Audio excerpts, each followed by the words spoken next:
ధనుసు రాశి వారికి నూతన ఆంగ్ల సంవత్సర ప్రారంభ మాసంలో జనవరి నెలలో ఎలా ఉండబోతుందో ఈ వీడియోలో సవివరంగా సంపూర్ణంగా తెలుసుకుందాం. ధనుసు రాశిలో ఏ నక్షత్రాలు వస్తాయి అనగా మూలా నక్షత్రంలో 4 పాదాలు, పూర్వాషాఢ నక్షత్రంలో 4 పాదాలు, ఉత్తరాషాఢ నక్షత్రంలోని 1వ పాదం కలిపితే ధనుసు రాశి అవడం జరుగుతుంది. చాలామందికి పుట్టినటువంటి కాల సమయంలో డేటా ఆఫ్ బర్త్లు లేనటువంటి కారణం వలన పేరు యొక్క మొదటి అక్షరాన్ని అనుసరిస్తూ ఆ రాశిని తెలుసుకునే ప్రయత్నం చేద్దాం. ఏ, యో, బా, బి, బు, ధ, బా, డా, బే అక్షరాల వారందరూ కూడా ధనుసు రాశి జాతకులే. ధనుసు రాశి యొక్క అధిపతి దేవగురు బృహస్పతి.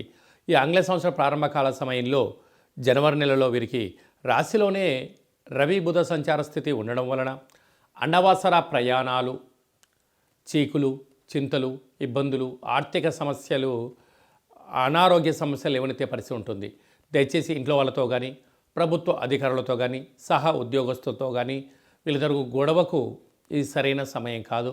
మౌనం, ధ్యానం, ఏకాగ్రత, సహనము, సత్ప్రవర్తన, ఆరోగ్య సూత్రాలు, వేలకు తిండి, వేలకు నిద్ర అవసరమని చెప్పి కూడా గుర్తుపెట్టుకోగలగాలి. తృతీయంలో శుక్రుడు శని సంచార స్థితి ఉండడం వలన తల్లిదండ్రులకు, పిల్లలకు, గురువులకు, ఇంట్లో వారందరికీ సరైనటువంటి వస్తువులు, బంగారు ఆభరణాలు, షేర్లు, క్రయవిక్రయాలు యోగదాయకం. అర్ధాస్తమ రాహు. వీరు ఎంత కష్టపడి ఎదుగుతూ ఉంటారో అంతే శత్రువులు వీరిపైన దాడి చేయడం, మీ అవసరం ఉందంటే వాళ్ళు ఒక రకంగా ప్రవర్తించడం, నీ అవసరం దాటిపోయిన తర్వాత నీ తిరిగో ప్రవర్తించే విధానం చూసి మీరు ఎవరిని నమ్మాలనో ఎవరిని నమ్మకూడదో అర్థం కాని పరిస్థితి ఉంటుందని చెప్పి కూడా మీరు గమనించాలి. 6వ స్థానంలో గురు సంచార స్థితి ఉండడం వల్ల ఒక్కోసారి మానసిక ఆందోళన, రుణభయం, రోగభయం, శత్రుభయం, అంతర్గతమైనటువంటి శత్రువులు పొంచి ఉండడం వల్ల ఎవరు మనవారు ఎవరు చెడ్డవారో కూడా అర్థం చేసుకునే పరిస్థితి ఉంటుంది.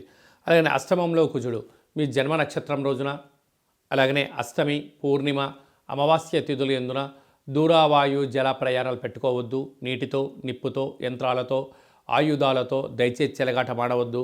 ప్రమాదాలు పొంచి ఉన్నాయి, తస్మాత్ జాగ్రత్త. అలా రాజస్థాన్లో కేతు సంచార స్థితి ఉండడం వలన మీరు ఏం చేస్తున్నారు, ఏం చేయాలనుకుంటున్నారు, సాధించాలనుకుంటున్నారో మీకు క్లియర్గా అర్థమవుతుంది. మీ యొక్క భవిష్యత్తును అంచనా వేసుకొని ప్రయాణం చేయగలిగితే యోగదాయకం మీ సొంతం అని చెప్పి గమనించాలి. అలాగనే ఈ వీడియో మీరు చూస్తున్నారు అన్నట్లయితే కాళభైరవ స్వామి స్మరణ చేసే సమయం ఆసన్నమైంది.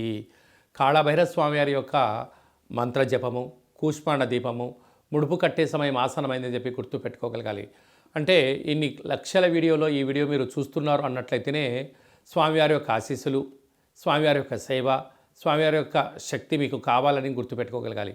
ఎవరైతే స్వామివారి స్మరణ చేస్తారో కలియుగ కాలంలో నరదృష్టిని, శత్రు ప్రభావాలని, యంత్ర మంత్ర తంత్ర తాంత్రికపరమైన దోషాలు తొలగిపోతాయని చెప్పి గమనించాలి. కనుక కాళభైరవ స్వామి స్మరణ చేద్దాం, ఐశ్వర్యానికి స్వాగతం పలుకుదాం.